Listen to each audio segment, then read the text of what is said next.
Hello students, कैसे हैं आप लोग। मैं हूं Mayank Mishra, physics faculty, motion education at Muzaffarpur centre. तो आज हम पढ़ने वाले हैं थर्मोमेट्री। थर्मोमेट्री एक ऐसा चैप्टर है, देखो गाइस, ऐसा 11th क्लास में एक पोर्शन है फिजिक्स में, हीट। तो बहुत बच्चों का ऐसा प्रॉब्लम होता है कि हीट समझ में नहीं आता है सर, क्योंकि इसका एक छोटा सा रीजन ये है, क्यों हीट से हम लोग बचपन से फैमिलियर नहीं हुए हैं। ऐसा है कि हम लोग 10th में 9th में जब होते हैं तो हम लोग motion, gravity gravity force, momentum, इन सब के बारे में आपने थोड़ा सा सुना होता है। बट जब हम लोग 11th में आते हैं तो इससे पहले हम लोगों ने पहले कभी नहीं सुना होता है इसके बारे में, हीट के बारे में। तो अचानक से जब ये हीट सुनने को मिलता है कि थर्मोमेट्री क्या है, कैलोरीमेट्री क्या है, हीट ट्रांसफर क्या है, तो इन चीजों में फील नहीं आती क्योंकि हम रिलेट नहीं कर पाते हैं। तो ये थोड़ा सा अपने लिए मुश्किल होता है। तो कोई बात नहीं, आज हम देखते हैं थर्मोमेट्री, ये अपने लिए बहुत ही आसान हो जाएगा। तो सबसे पहले क्या है थर्मोमेट्री। थर्मोमेट्री जो स्टडी है वो टेम्परेचर का स्टडी है, वो टेम्परेचर का स्टडी है। अब हम ये जानेंगे सबसे पहले कि टेम्परेचर होता क्या है। तो टेम्परेचर क्या होता है, टेम्परेचर होता है किसी बॉडी के हॉटनेस और कोल्डनेस को जो बताता है, एक ऐसा क्वांटिटी जो किसी बॉडी के हॉटनेस और कोल्डनेस को बताता हो, ये एक फिजिकल क्वांटिटी है। तो हम लोग लिख सकते हैं व्हाट इज टेम्परेचर, टेम्परेचर में लिख सकते हैं physical quantity, physical quantity that indicates the coldness and warmness of a body। किसी बॉडी के हॉटनेस और कोल्डनेस को जो बताता है वो है टेम्परेचर। तो देखते हैं अब हम टेम्परेचर को नापते कैसे हैं। आपने सुना होगा कि टेम्परेचर को जो नापने का हमारे पास स्केल घर में होता है वो होता है थर्मोमीटर। एक ऐसा डिवाइस होता है ना थर्मोमीटर, जिससे हम अपने फीवर को चेक करते हैं, किसी टेम्परेचर को चेक करते हैं। तो बेसिकली आपने दो तरह का टेम्परेचर स्केल को, मतलब कि डिवाइस को सुना होगा। जो स्केल होता है उसमें एक होता है डिग्री सेल्सियस और दूसरा होता है फ़ारेनहाइट, डिग्री फ़ारेनहाइट। लेकिन एक तीसरा भी होता है, वो कौन सा होता है, केल्विन। देखो होता तो टेम्परेचर स्केल बहुत तरीकों का है। क्या है कि जैसा हम लोग यूज करते हैं सेल्सियस और फ़ारेनहाइट, इसके अलावा भी बहुत तरह के होते हैं। बट हम लोग जो डोमेस्टिक यूज में यूज देखते हैं फैमिलियर किससे है, डिग्री सेल्सियस वाले से और डिग्री फ़ारेनहाइट वाले से। आज हम देखेंगे कि कितने तरह के स्केल हो सकते हैं और क्या अलग से भी कोई स्केल बनाया जा सकता है और इनका बेसिक काम करने का प्रिंसिपल क्या है। ओके, लेट अस सी। लेट अस सपोज ये अपने पास 4 थर्मोमीटर्स हैं। ओके, एक इसमें से ये वाला जो है वो मान लो कि डिग्री सेल्सियस वाला है, ये मान लो कि डिग्री फ़ारेनहाइट वाला है, और ये मान लो केल्विन वाला है, और ये मैं कहता हूं कि ये कोई एक्स थर्मोमीटर है। थर्मोमीटर एक्स का मतलब ये कि मैंने अपने नाम से कोई थर्मोमीटर बना दिया, कोई एक अलग से थर्मोमीटर लिया, उसका नाम रख दिया एक्स। तो हम ये देखना चाहते हैं कि अगर सेल्सियस में कोई 30 डिग्री सेल्सियस है, टेम्परेचर अगर किसी बॉडी का 30 डिग्री सेल्सियस है, तो मैं ये देखना चाहूंगा कि एक्स वाले स्केल पे जो मैंने बनाया है उसमें वो टेम्परेचर कितना दिखाएगा। तो ये जानने से पहले अपने को एक रिलेशन तो पता होना चाहिए कि सेल्सियस में और एक्स में, इन दोनों के बीच में आपस का रिलेशन क्या है। तभी तो, अगर रिलेशन पता होगा तो हम इंटर कन्वर्ट कर लेंगे। तो देखते हैं आज की रिलेशन क्या है। लेट अस सपोज कि 4 थर्मोमीटर्स हैं। सेल्सियस वाले का यहां पर लिखो, क्या लिखना है यहाँ पे, फ्रीजिंग पॉइंट। अच्छा, सेल्सियस वाले का फ्रीजिंग पॉइंट आप लोगों को पता होगा गाइस, क्या होता है। सेल्सियस वाले का फ्रीजिंग पॉइंट होता है 0 डिग्री सेल्सियस। सेल्सियस वाले पे 0 डिग्री सेल्सियस इसका फ्रीजिंग पॉइंट। यहां पे मैं लिख रहा हूं, ये है फ्रीजिंग पॉइंट। अच्छा, ये यहां इधर लिखा हुआ है freezing point 0 degree Celsius. And Celsius वाले का यहाँ पे लिखो बॉइलिंग पॉइंट, बीपी है boiling point 100 degree Celsius. Fahrenheit वाले का मैं बता रहा हूं आपको, फ़ारेनहाइट का जो फ्रीजिंग पॉइंट होता है वो होता है 32। कितना होता है, 32। और बॉइलिंग पॉइंट कितना होता है, 212। कितना होता है, 212। केल्विन वाले का जो फ्रीजिंग पॉइंट है वो होता है 273, और ये कितना होता है, 373। ओके, ये x है। अब x का क्या लिखेंगे, x का हम कुछ नहीं लिखेंगे, x का हमको पता ही नहीं है, x का तो भी निकालना है। तो हम x के बारे में मैं लिख रहा हूं यहाँ पे, मैंने कहा कि x का जो फ्रीजिंग पॉइंट है वो है xf, और x का जो बॉइलिंग पॉइंट है वो है xb। ओके, तो हम देखना चाहेंगे कि इनमें क्या रिलेशन होता है आपस में। तो आप ऐसा समझो कि मैं एक रिलेशन बताऊंगा, वो रिलेशन सारे थर्मोमीटर्स के लिए काम आएगा।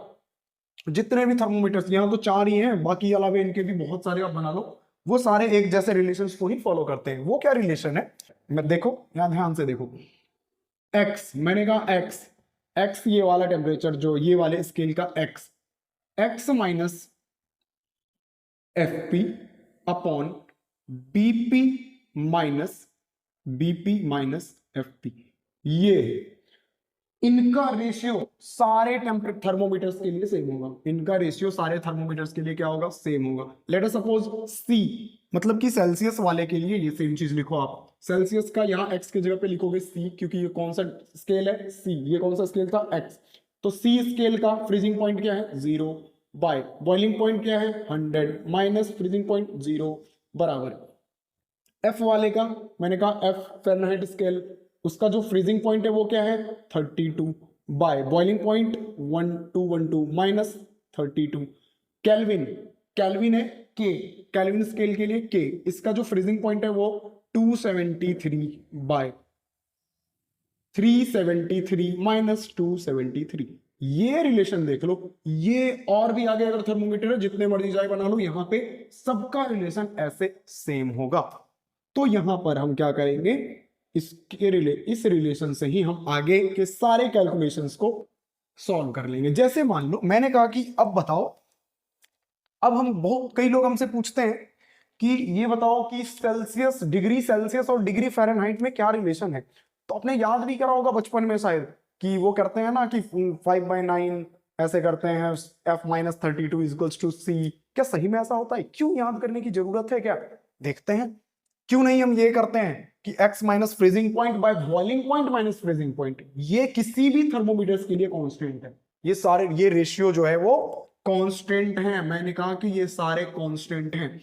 अब क्या करना है? मैं चाहता हूं कि सेल्सियस और फ़ारेनहाइट का रिलेशन निकालना। ओके देखो, इसमें से आपको जिस दोनों के बीच में रिलेशन चाहिए उन दोनों को इक्वेट कर दो। क्या कहा? ध्यान से सुनना। अगर हमको x को सेल्सियस के साथ करना है रिलेशन, तो इन दोनों को इक्वेट कर दो।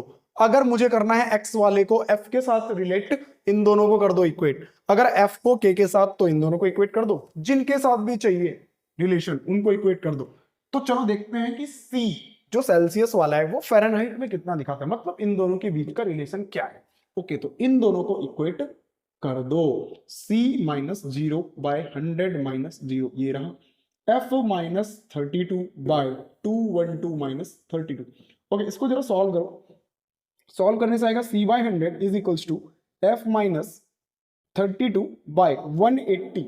ओके, इसको थोड़ा सा सिंप्लीफाई करेंगे। इसको थोड़ा सा सिंप्लीफाई करने से जो आ रहा है उसको लिखो यहाँ पे, c is equals to 5/9 f minus 32। ये लो, अपना रिलेशन आ गया जो हमने बचपन से याद कर रखा है। ये लो, यही तो है वो रिलेशन जो 9th क्लास में बताया जाता है कि 5/9 f माइनस 32। क्या याद हो जाएगा? अब याद करने की जरूरत भी है? नहीं है। चलो हम देखते हैं। एक सवाल और बचपन से पूछा जाता है। वो सवाल क्या है कि पूछा जाता है कि किस टेम्परेचर पे डिग्री सेल्सियस और डिग्री फ़ारेनहाइट दोनों सेम होते हैं। ओके, लेट अस सपोज मैंने कहा कि किस टेम्परेचर पे डिग्री सेल्सियस और डिग्री फ़ारेनहाइट दोनों सेम है, मतलब कि C is equals to F। कहां पर C is equals to F होगा? एक काम करो, जहां जहां पे C है वहां वहां F पुट कर दो। चलो C के जगह पे F पुट कर दिया। ये लो, F is equals to 5/9 F minus 32। तो यहां से अपने पास F माइनस 5/9F। चलो मैं थोड़ा सा इधर लिखता हूं, हो सकता है इधर विजिबल ना हो, तो मैं यहां लिख रहा हूं C is equals to F किया, C is equals to F किया, तो यहां पे आ जाओ। यहां आएगा 9F is equals to 5F minus 160। Okay, 9F minus 5F is equals to minus 160। ये है अपने पास 4F is equals to minus 160। तो F इज इक्वल्स टू क्या आ गया? Minus 40 Fahrenheit. अच्छा, ऐसा हो गया क्या? इसका मतलब F और C कहां पे इक्वल है? कहां इक्वल है? तो माइनस 40 डिग्री पे। याद रखना है, F और C कहां पर इक्वल होता है? माइनस 40 पे। माइनस 40 डिग्री पर F और C दोनों के वैल्यू बराबर होते हैं। याद रखना है इसको। ओके, अब हम ये चाहते हैं कि ये भी तो पूछा जाता है कि सेल्सियस और फ़ारेनहाइट का, तो ये हो गया सेल्सियस और केल्विन का रेशियो क्या होता है। चलो ये भी एक बार देख लेते हैं। तो क्या करना है अपने को, सेल्सियस और केल्विन वाले रेशियो को इक्वेट करना है। यहां पे मैं कर रहा हूं, यहां देखना ध्यान से, C-0/100 - 0 is equals to K-273/373 - 273। यहां से थोड़ा सा सिंप्लीफाई करेंगे अपन, तो ये हो जाएगा K-273/100।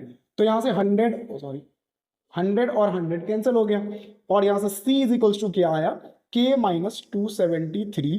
तो यहां से C + 273 is equals to K। ये आपने बचपन से सुना होगा बहुत बार। कई लोग कह देते हैं कि केल्विन में बदलना है तो C में 273 जोड़ दो। क्या सही में 273 जोड़ने से केल्विन आ रहा है? हाँ, आ रहा है, बिल्कुल आ रहा है। ये देखो कैसे आया, इससे आया। तो बेसिकली करना क्या है, बस इस रेशियो को आप रट लो, एकदम रट लो। कि कैसे रटना भी क्या है, समझ के रटना है, कैसे रटना है। तो जो छोटा वाला है, छोटा मतलब फ्रीजिंग पॉइंट हमेशा छोटा होता है, बॉइलिंग पॉइंट बड़ा होता है। टेम्परेचर के रिस्पेक्ट में बात कर रहा हूँ, फ्रीजिंग पॉइंट जो होता है छोटा होता है। छोटा वाला बाय बड़ा वाला, छोटा वाला बाय बड़ा वाला, छोटा वाला बाय बड़ा वाला। तो X - FP by BP - FP, ये तो एक जनरल थर्मोमीटर का हो गया। ओके, लेट अस सपोज अपने पास एक सवाल है। मैं एक सवाल चाहता हूं कि मैंने जो थर्मोमीटर बनाया है X, मान लो उसका, अच्छा चलो मैं इसको थोड़ा सा इरेज करता हूं, वरना मैं यहां लिख रहा हूं। चलो, मैंने जो थर्मोमीटर बनाया है X, उसका जो फ्रीजिंग पॉइंट है XF, वो दे रखा है 200। ओके, 200। और XB का मतलब हो गया बॉइलिंग पॉइंट। जो X का बॉइलिंग पॉइंट है वो दे रखा है 360। ठीक है, यहां पर अपन क्या करेंगे, अब पूछ रहा है कि X का 280 केल्विन पे कितना दिखाएगा। चलो ये रहा तुम्हारा सवाल। X का जो फ्रीजिंग पॉइंट है वो 200, X का जो बॉइलिंग पॉइंट है वो 360, और X का 280 केल्विन पे कितना दिखाएगा। ठीक है, जिसके बारे में जिक्र किया उन दोनों को इक्वेट कर दो। किसका जिक्र किया है, तो X वाले का और केल्विन वाले का। ये लो, चलो गाइस कर दिया। X वाले को और केल्विन वाले को इक्वेट किया। यहां पर लिखा X - FP by BP - FP is equals to K - 273/373 - 273। चलो इसको सॉल्व किया, हर चीज लिख दो यहाँ पे। 280, क्यों, क्योंकि X का 280 पूछा है, तो यहाँ पे लिखेंगे अपन 280 माइनस FP कितना है, FP दिया है 200 बाय BP कितना दिया है 360 minus FP 200 is equals to K - 273 is by 100। 373 में से 273 गया 100। यहां से इसको थोड़ा सा सिंप्लीफाई करेंगे अपन, यहां लिखेंगे 80/160 इज इक्वल टू K - 273/100। चलो यहां देखो ध्यान से, ये देखो यहां से कैंसिल आउट हो गया, 2 से 50। तो यहां पर ये लिखा हुआ है K - 273 is equals to 50, and यहां से K जो आ गया वो आ गया 50 + 273 दैट इज इक्वल्स टू 323। अच्छा, समझ में क्या आया यहां से कि जो X का 280 है वो केल्विन में कितना दिखा रहा है, 323। ओके, यहां तक कंप्लीट है। इसके आगे हम लोग नेक्स्ट लेक्चर में देखेंगे। Thank you.